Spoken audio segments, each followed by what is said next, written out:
Merci beaucoup, Catherine, Madame la mairesse, ma mairesse, Monsieur les ministres, différents premiers ministres, gouverneurs.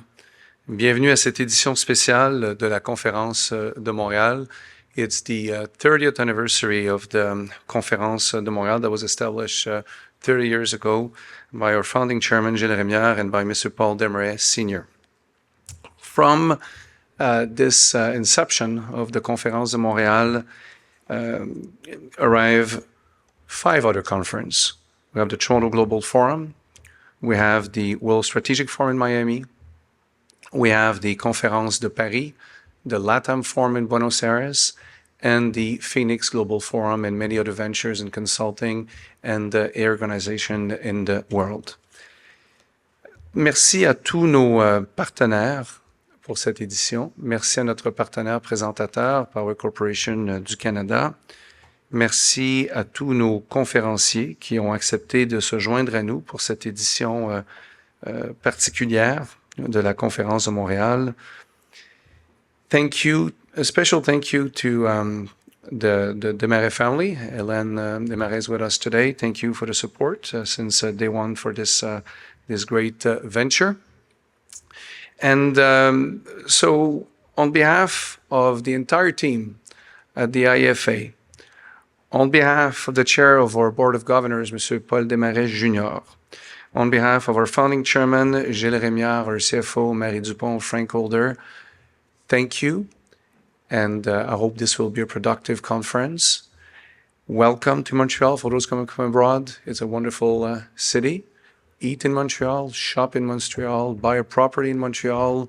You can do everything, do business with Montreal, Canada, Quebec. You have all the right person in this room that will be delighted to meet with you. If not, we'll arrange a Teams if you can meet with them in person. That being said, c'est maintenant mon plaisir et vraiment un très grand plaisir pour moi de vous présenter Madame Hélène Desmarais, qui est la présidente de notre comité orientation stratégique de la Conférence de Montréal. Madame Desmarais, s'il vous plaît, le podium est à vous.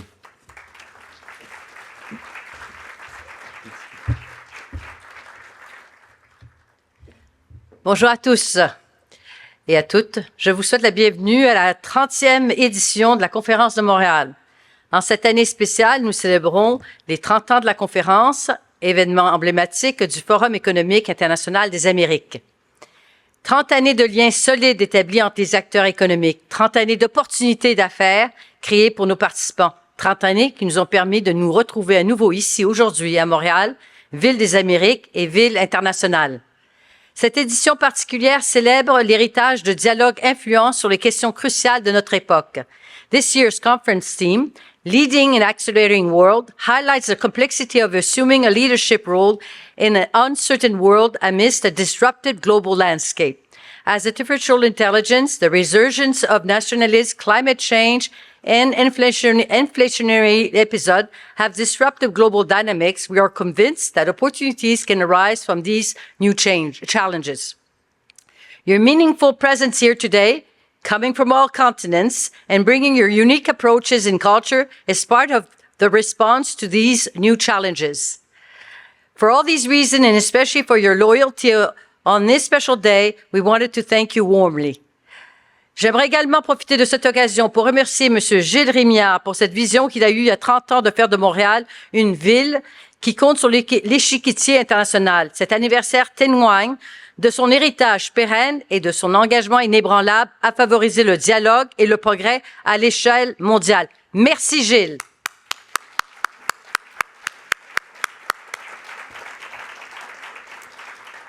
In this spirit, you will once again have the opportunity to engage in high-level discussion with global leaders and envision a shared future for a better tomorrow. Aujourd'hui, la conférence se concentrera sur les divers enjeux économiques et financiers en relation avec la géopolitique, la finance de transition et l'accélération digitale. Demain, mardi, d'autres conférenciers de marque s'exprimeront sur les ressources naturelles, la sécurité énergétique et la décarbonation. Enfin, mercredi, nous parlerons d'innovation, de diplomatie urbaine et de santé. Nous espérons vivement que ces échanges enrichissants offriront à chacun de vous des perspectives pour surmonter les défis contemporains. I want to thank you all of your gain for being here and for making the conference the fabulous success that it is. Bonne conférence. Bon matin tout le monde. Good morning everyone. Bienvenue à Montréal. Ça me fait extrêmement plaisir d'être avec vous ce matin pour l'ouverture de cette 30e conférence de Montréal. 30 ans, c'est quand même remarquable et ça démontre l'importance, j'ai envie de vous dire, de l'écosystème économique de Montréal et les liens qui se font bien sûr à Montréal, mais partout à travers le pays. Et à ce sujet, je tiens vraiment à saluer messieurs Rémillard, Gilles bien sûr, ainsi que Nicolas. Permettez-moi de saluer notre invitée, une invitée qui est une femme remarquable, la ministre Madame Anand, qui est la présidente du Conseil du Trésor. Merci d'être avec nous ce matin. Je tiens également à saluer Madame Desmarais, qui est cofondatrice et présidente exécutive d'Ivado Labs et plein d'autres chapeaux parce que Madame Desmarais, vous êtes sur plusieurs vous vous impliquez énormément. Je vous remercie pour tout le travail que vous faites au niveau de l'innovation à Montréal. On va parler d'intelligence artificielle, c'est un sujet qui vous interpelle beaucoup, mais de façon plus générale, merci pour les nombreux chapeaux que vous portez, c'est le cas de le dire. Il y a également une amie, notre collègue Caroline Codsi, qui va prendre la parole ce matin, présidente et fondatrice de Gouvernance au féminin. It's nice to see that we're opening today's conference with many powerful women that have a lot of responsibilities, have a lot to say and a lot to contribute. Alors, ça me fait plaisir de me retrouver avec vous. Je tenais également tout à l'heure, je vous ai souhaité la bienvenue, mais permettez-moi aussi de mentionner pour celles et ceux qui ne sont pas de Montréal que vous vous trouvez dans la métropole francophone des Amériques. C'est un statut dont on est très, très fier. Et l'autre statut pour lequel on est très fier à Montréal, c'est d'avoir pris le défi des changements climatiques à bras le corps et d'amener notre ville à se démarquer à l'échelle québécoise, à l'échelle nationale, à la grandeur du pays et même à l'échelle internationale comme une ville qui prend les défis des changements climatiques à bras le corps. Mais pour ça, pour réussir ce grand défi, qui n'est pas celui d'une génération, mais bien pour le futur de notre planète, il faut pouvoir travailler avec tout le monde, avec l'ensemble de l'écosystème. Et définitivement, ça amène le défi de travailler avec pas le défi, mais l'opportunité de travailler avec le milieu, entre autres économique. Quand on parle d'intelligence artificielle, c'est important. Quand on parle d'innovation, il faut qu'on réfléchisse différemment à l'extérieur de la boîte parce que on ne peut plus penser au changement climatique sans parler d'économie et on ne peut plus parler d'économie sans parler des changements climatiques et de l'environnement. D'ailleurs, c'est ce que je voulais vous partager, le plaisir et l'honneur que j'ai eu l'année dernière à titre de mairesse de Montréal de participer à la Climate Week in New York qui à chaque année se produit avec les Nations Unies et j'ai eu le grand plaisir d'être invitée par le Nasdaq pour justement parler de ce lien important entre la finance durable et la lutte au changement climatique et l'environnement. Et ce qui en est ressorti, des échanges très fructueux, mais également qui nous a permis de démontrer à quel point à Montréal, la finance durable, c'est important. Et c'est ce qui nous a permis aussi d'attirer un bureau international, celui de l'ISSB, qui fait la promotion d'amener des critères de développement durable au niveau des investissements à travers le monde de façon internationale, justement pour que ce lien soit toujours plus fort entre la finance et l'environnement. Évidemment, je vous parle de changement climatique, mais j'ai envie de vous dire aussi que vous êtes dans une ville qui prend qui vit des changements d'ordre sociaux et économiques de la même façon que d'autres grandes villes, que ce soit Toronto, que ce soit Vancouver, New York et plein d'autres villes à travers le monde qui concernent l'augmentation de la précarité et aussi la crise du logement. Et là-dessus aussi, je tiens à mentionner le travail qui s'est fait de façon étroite avec l'ensemble de l'écosystème pour trouver des solutions à Montréal.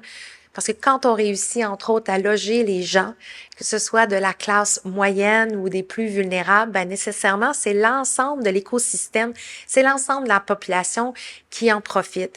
Alors, pour moi, le lien entre créer de la richesse de la richesse durable, une richesse collective. Ça passe, entre autres, en faisant face aux solutions des moins nantis, mais aussi, comme je disais, de la classe moyenne, à savoir pouvoir se loger dans des logements qui sont salubres, qui sont sains, mais qui répondent également aux impératifs financiers de ces familles-là.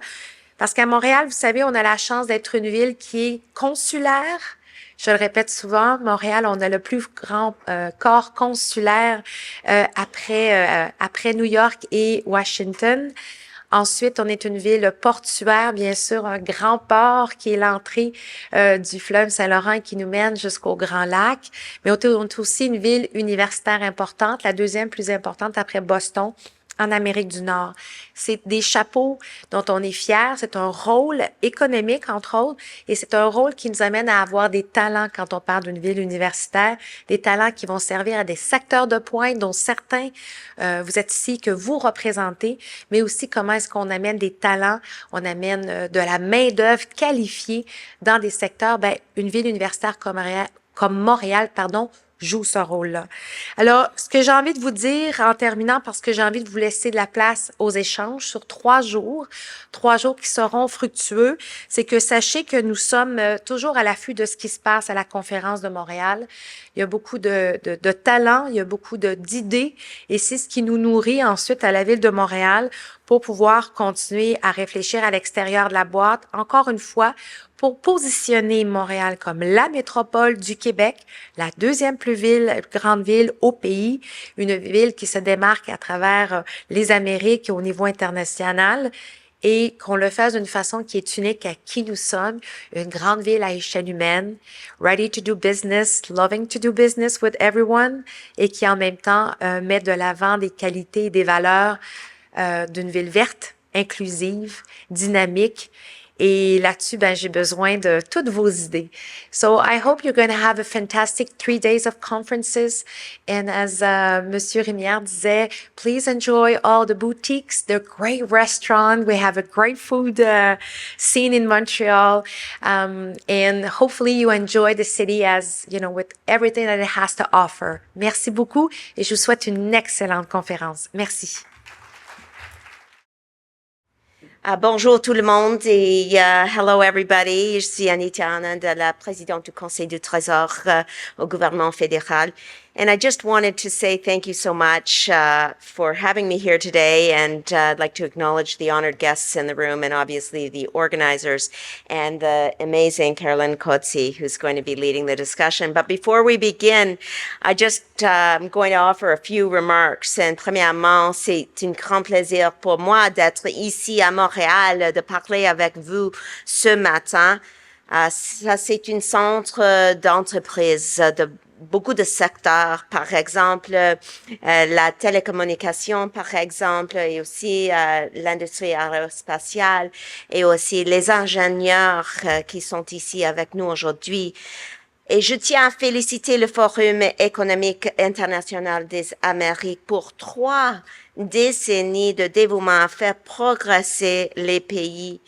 And the theme of this year's symposium, Leading in an Accelerating World, points to challenges of private and public organizations today. Pour moi, j'étais ministre dans les temps difficiles dans notre pays. I was elected in 2019 after about 2 decades as a professor of corporate and securities law at the University of Toronto. And just after I was elected, the COVID-19 pandemic broke out. And I was leading the government's procurement of vaccines and PPE and rapid tests. Et j'ai vu, et nous avons vu, la coopération entre les entreprises et le gouvernement. And many of you stepped up in this room to ensure that we were able to deliver life-saving products to the Canadian public. And I wanted to thank you for the work that you did during the pandemic. It was absolutely incredible. But what that pointed to, that whole experience of COVID-19 pointed to, was that we are in an incredible moment of change in our world.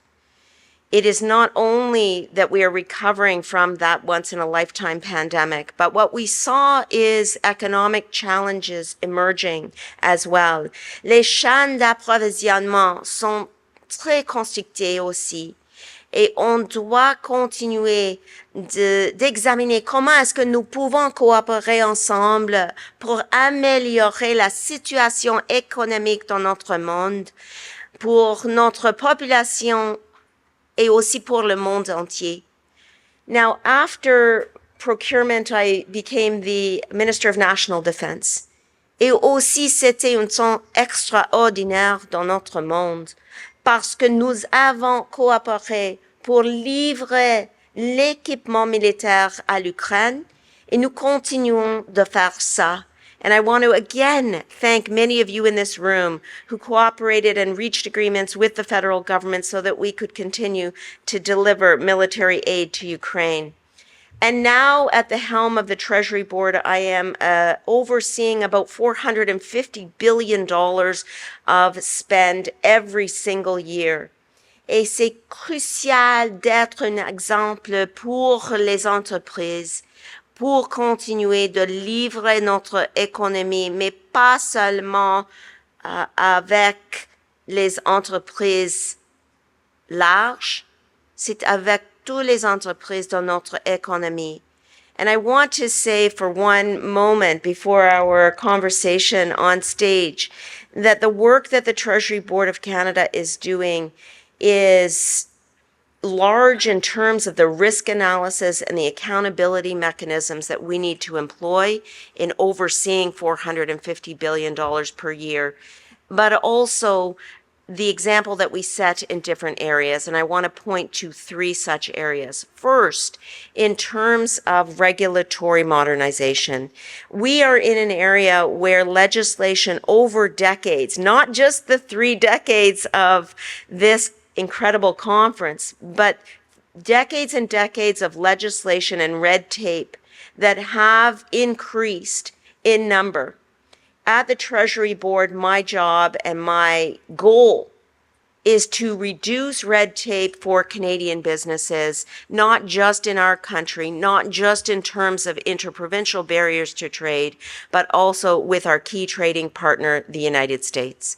Donc avec ça, j'ai eu des rencontres à Vancouver, à Moncton, à Windsor, à Ottawa, aujourd'hui à Montréal aussi, to examine how we can reduce red tape for Canadian businesses. And I will take that message, of course, to the United States with my counterpart, Shalanda Young, with whom I've already met, to ensure that those cross-border barriers to trade, before they get to the level of trade dispute, are reduced. Et aussi, quoi d'autre? Greening government, comme la mairesse Plante a dit, ça, c'est un temps où nous devons examiner l'économie verte, comment est-ce que nous pouvons réduire nos émissions carbone. And I will say that the work has to be collaborative as well. The existential crisis that climate change is posing to our country is a collective action problem. We in the Government of Canada, with our greening government strategy, have reduced government's carbon emissions by 70% with our fleets, with our buildings, and with our vehicles. But we have more work to do, and we look to do it with business. Last week, I announced an update to our greening government strategy where we're going to look not just at cement, but at greening steel procurements. Donc, je voudrais travailler avec vous tous sur ça aussi. And lastly, I want to point to cyber and AI. I hope there is not a business in the room that has not considered the importance of cybersecurity. In other words, every single business, large or small, is living in an era where cyber attacks are increasing against our country. Quand j'étais la ministre de la Défense nationale, j'ai vu que depuis l'invasion injustifiable de l'Ukraine par la Russie, les attaques comme ça étaient augmentées. And we have to make sure that we have the mitigation systems in place. I have launched a cyber strategy for the federal government. We are working with the communication security establishment. They have 10 points that I encourage everyone to follow in order to ensure we are mitigating the risks that cyber attacks pose to the very functionality of every single business in the country. As well, AI. We're going to be discussing AI, donc je ne veux pas vous donner tous nos secrets maintenant. Ce sont confidentiels, and I will talk about those in a moment with Caroline. But I do want to sum up by saying one thing, and we'll pursue this theme in the questions. And that is one of the collaboration necessary between business and government. We are not sole actors. In this time of incredible global change and displacement, we have to ask ourselves how we can rise, how we can do better, how we can look to the future of our country and build a future that is strong economically and includes the leaders of today and tomorrow. And every single day when I wake up, I think about a quote by Rabindranath Tagore that drives me, that motivates me, and that I will share with you now. I slept and dreamt that life was joy. I awoke and saw that life was service. I acted, and behold, service was joy. We need to find the joy in leadership, and the way we do that is not thinking about ourselves in silos. It is thinking about ourselves as leaders in a cooperative environment, whether in business, the not-for-profit sector, government at any level. And we need to find the joy in our service, and we need to do that together, ensemble. Merci beaucoup. Well, thank you so much for these great remarks. Problem. Hi, everybody. Reducing red tape, I think everyone here can agree that this is key. Wait, to do we what have we're a trying show to of achieve. hands of how many people want to reduce red tape? Definitely key to the resilience of our economy. And as the mother of a cybersecurity lawyer, all the work that we're doing also to reduce the threats, I think that is extremely important. So Anita, Anand, it's an honor for me to be opening this 30th conference of Montreal with you, to women opening the conference, to racialized women. So I think we're seeing the importance of diversity, increasing importance of diversity in our society. So from legal scholar to Canada's first racialized woman to serve as Minister of National Defence and now as the President of the Treasury Board of Canada, you bring a breadth of key experience to an economic portfolio that is so central. You're the mother of 4, and you're a role model for women and men across the country. What would be your advice for people who want to make a difference in our society, especially for racialized women? Well, first of all, I want to thank you, Caroline, for your leadership in terms of advancing more women in leadership positions. Can we hear it for Caroline Codsi? She's an incredible leader. You're so kind. Thank you. Thank you so much. So the advice that I would give is to be true to yourself. It sounds trite. It's easy to say, but it's harder to do. And I will say that when I decided to run for public office back in 2019, after having a full-fledged career in academia and the practice of corporate law, many, many people told me that as a racialized woman, I wouldn't get elected. There was no chance. Oakville, Ontario had never elected a visible minority woman before, so don't try. And I said to myself that I had to keep going. And it wasn't always clear that that was what I needed to do, because when you hear your friends and your loved ones tell you not to try, it is very, I would say, disillusioning. But I said to myself that we need to test the strength of our democracy.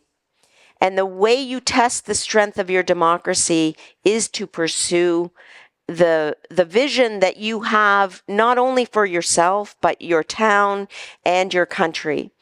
And so I decided to keep going.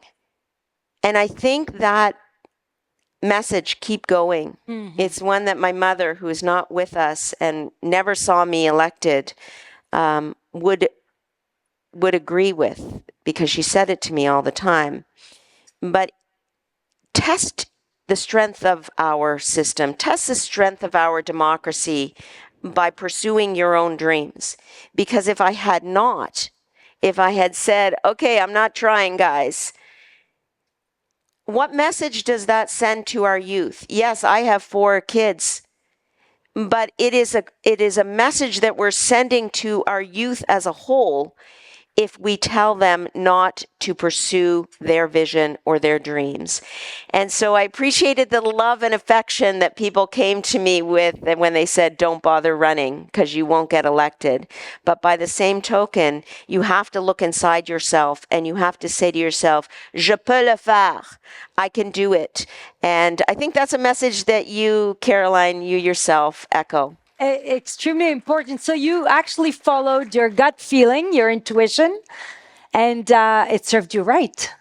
Well, I will say that, when you look back at your life, whether it's 5 years ago or 25 years ago, it's not always clear in the moment that the path you are choosing is the right one. Donc, je pourrais être ici et dire que c'était correct. But I will say at the time when you are confronted with those moments where you are deciding the path to pursue, those are the moments you have to look into your own thoughts and your beliefs and pursue what it is that you think is right. And then you have to stick with it.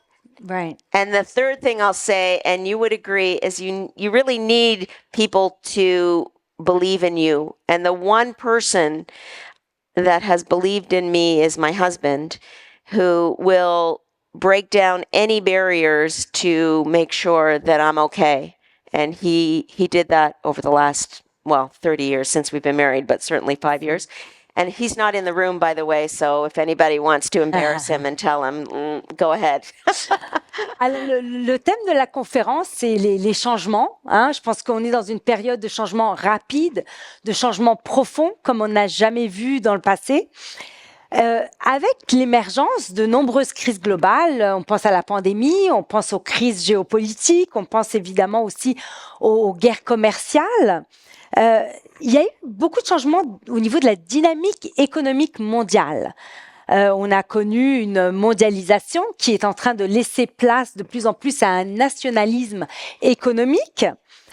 Comment est-ce que le Canada peut se positionner dans tout ça? Parce que notre objectif, évidemment, c'est de faire en sorte que les entreprises, que les travailleurs, que les travailleuses canadiens puissent tirer leur épingle du jeu. Alors, quels sont les défis et les opportunités pour nous? Et c'est une bonne question, bien sûr. C'est une question nécessaire. Nous devons considérer comment est-ce que nous pouvons travailler ensemble pour améliorer la situation domestique et internationale. Et vous avez raison, parce que nous avons vu le protectionnisme, les guerres et aussi la nécessité de coopérer comme pays qui pensent que c'est crucial à ce moment d'être là avec nos liaisons multilatérales pour notre population. Donc, comme j'étais la ministre de la Défense nationale, j'ai vu qu'il y a un impact de guerre sur nos chaînes d'approvisionnement, bien sûr, n'est-ce pas? Et nous avons vu ces défis maintenant. Mais comme gouvernement du Canada, nous devons améliorer ces défis pour nos entreprises et pour notre population, pour les contribuables aussi. Donc, pour moi, c'est une question d'être ici, de parler avec tout le monde et les entreprises et d'analyser comment est-ce que nous pouvons travailler ensemble. Et ce n'est pas facile avec les obstacles mondiaux, comme nous avons discuté déjà, mais c'est possible d'avoir une voie pour l'avenir et de dire que ce n'est pas un cas de rester là, c'est trop difficile. On peut pas faire rien. On doit coopérer. On doit chercher la solution. Et pour faire ça, c'est un mécanisme de coopération entre tous les niveaux de gouvernement, entre tous les leaders dans notre économie, de voir qu'il y a une voie si nous travaillons ensemble. Oui, la collaboration, la coopération, je pense que c'est au centre de tout. Et ce qu'on voit également émerger de plus en plus et prendre de plus en plus de place dans notre société, c'est l'intelligence artificielle. Et on voit ça comme une opportunité, mais on voit ça aussi comme un danger. Alors, comment est-ce qu'on fait, I'm going to go back to English, with the evolution of artificial intelligence, there's technological advancements that have never been seen to scale since the Industrial Revolution. So there are questions and concerns on how it transforms the way that we work and that we govern. How do you see emerging technologies like generative AI, quantum computing, transforming the private and public sectors, and how can these transformations lead to improved public service and governance? So let me just talk about the massive changes in our economy, okay? And some of those changes are being led by the federal government. Look at the investments in battery plants in Windsor and London, ici, dans notre province ici. Look at the massive contributions that Montreal and Quebec-based businesses are making to our economy, not only in the area of military procurements, but in the aerospace industry, in the telecommunications industry, and in sectors across the economy. Montreal is a leader, and you in this room are doing incredible work to ensure the vibrancy of the Canadian economy. But every single business, regardless of the sector, is faced with the challenge that you just posed, Caroline. Every one of us has to consider the impact that AI is having on our economies and how we can render our businesses more efficient while utilizing AI. And so at the Government of Canada, what I'm trying to do is to utilize AI and to exemplify that we can be leaders in that area. So I've introduced a policy on AI so that federal public servants can utilize AI in their daily work. And we actually use AI right now, for example, to reduce the processing times of claims at ESDC. Mm-hmm. And I want us to think about the potential of AI, generally speaking, and that is why I have launched a strategy for an AI strategy in the public service. Mm-hmm. So that is happening right now. Next spring, we will release that strategy. But the bottom line of all of that, because that's a little bit of gobbledygook there, the bottom line is that AI renders businesses more efficient, and we need to each of us think about how we can utilize sandboxes and the benefits of AI for our broader bottom line. And in the last federal budget, we put on the table about $4 billion to increase the ability of startups and scale-ups to use AI, and we'll keep funding research in that area as well. So incredibly important, Caroline. Glad you brought that up. Well, we can't talk about AI without talking about potential bias and ethical considerations. So how do we make sure that we have safeguards around that? That's also absolutely important. So the idea here that Caroline is mentioning is that when we use algorithms to make decisions, there can be built into those algorithms inherent biases, which render those systems or algorithms discriminatory in any different ways. And I know I've spoken with federal public servants, for example, who worry about this very issue from a racial perspective, for example, and any other number of issues. So what Gender equality, gender of course. equality, for sure, la discrimination entière. And so in the federal budget, we put down $50 million to establish a center to examine the responsible use of AI.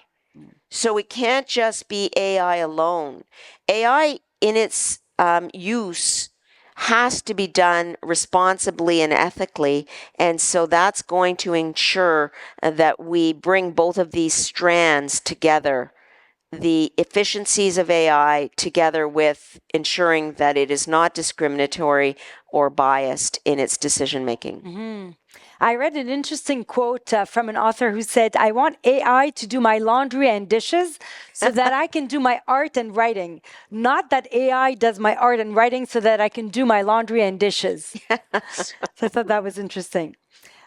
We can obviously not talk about the environmental imperative.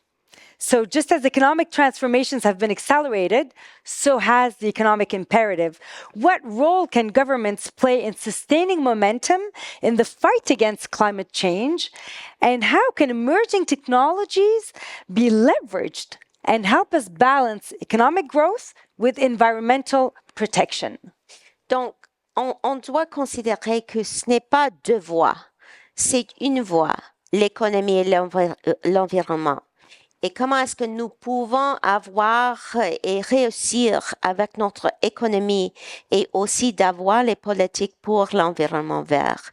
Et ça, c'est la cause, ça, c'est l'objectif de notre gouvernement. Donc, vous savez que nous avons maintenant les grands investissements dans l'économie verte avec les fabrications de batteries, le secteur d'automobile, par exemple, et aussi d'avoir une stratégie pour les minéraux critiques, pas seulement pour notre pays, mais pour les relations avec les États-Unis. C'est crucial d'avoir les stratégies comme ça. But as I said, it is a collective action problem or goal. That if we only think of the federal government as the only responsible person or body that has to ensure that we have a reduction of carbon emissions by 2050, I can only imagine that by 2050, it would be more and more difficult to reach that goal. In other words, as has been the theme of my comments today, we all have to see ourselves as playing a role in achieving the goals for a green economy. This is a matter of life and death given the climate change disasters that we are seeing across our country. And so that's why in our federal strategy last week, I announced, look, we're going to look at cement and steel and the supply chain for federal procurements to see how we can green that supply chain in terms of our procurements. It's work I did at PSBC, and it is absolutely necessary given the size of government procurements. So some sectors are going to be more difficult.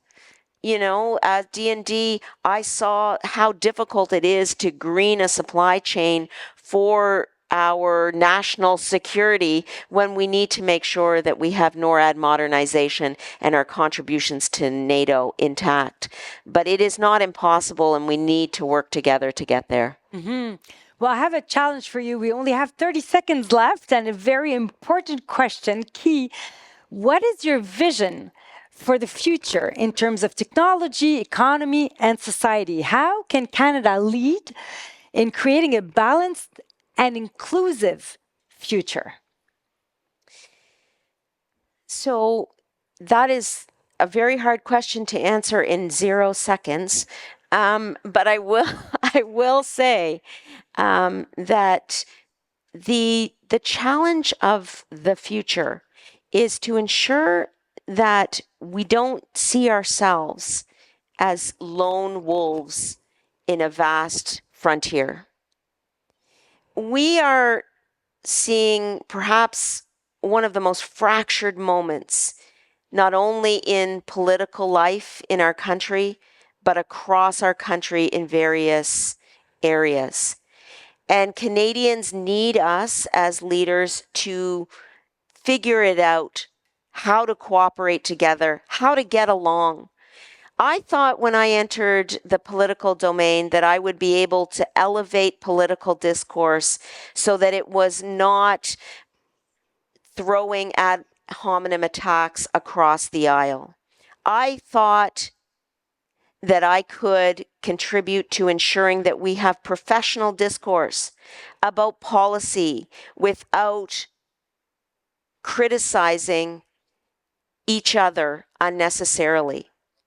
And that is what I still strive to do. I have excellent relationships with the other side of the House, l'opposition bien sûr, les autres partis dans notre chambre. And I would say that that isn't, again, if it is only Anita Anand doing that, we are not going to reach the level of political discourse that we need to debate policy. Last night, Michael McCain explained how he would be reluctant to enter politics because of the level of political discourse. It is not necessarily that way. We all need to strive for discussions and analyses and examinations about policy that actually reflect the intelligence of this room and this country. And it is possible to do that. So that's what I would say. Amazing. This is all the time that we have. Minister Anita Anand, a huge round of applause. Thank you so much.